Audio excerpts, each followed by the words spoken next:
In a shocking incident, a decomposed body of a woman was recovered near a stream between Nongra and Lapalang localities on the 6th of April 2026. The body, which was found stuffed inside a sack, was first spotted by local residents who promptly informed authorities. The matter was subsequently reported to the Rinja police station, following which police personnel accompanied by a crime scene unit team rushed to the spot.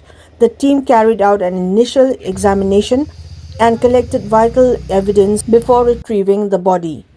Superintendent of Police East Khasi Hills Vivek Aim also visited the scene to oversee the operation.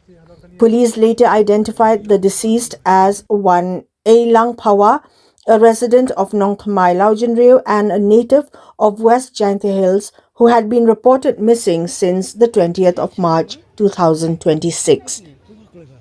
Speaking to the media, the Superintendent of Police East Khasi Hills confirmed that the woman was a victim of homicide. He added that an investigation is currently underway to identify and apprehend those responsible for the crime.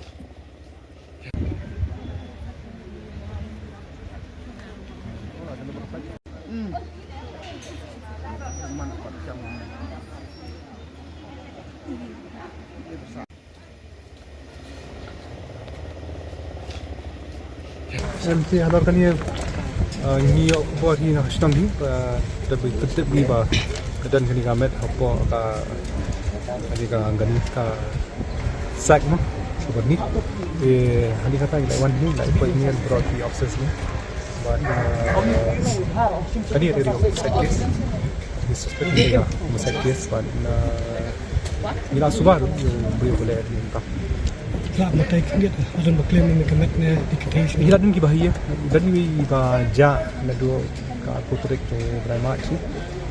Kata kong elina kwa ada sebab salah dia saat temperi lah dia pada nasional kita na West Jaintia Hills di ilaja na do putrek pada ini subah kali ko di bahaya bahasa bidan ni bisa lara sisa group pada sepak ban identify ha kena kembali akan nuski itu kan ikan mek dan kan ikan saya kelak dan pelak fokus ni ya kata ni laban petik kena dia belak dia habis waktu Anu konsep ya kemet ni sobal song ha tak berni ke di Indonesia.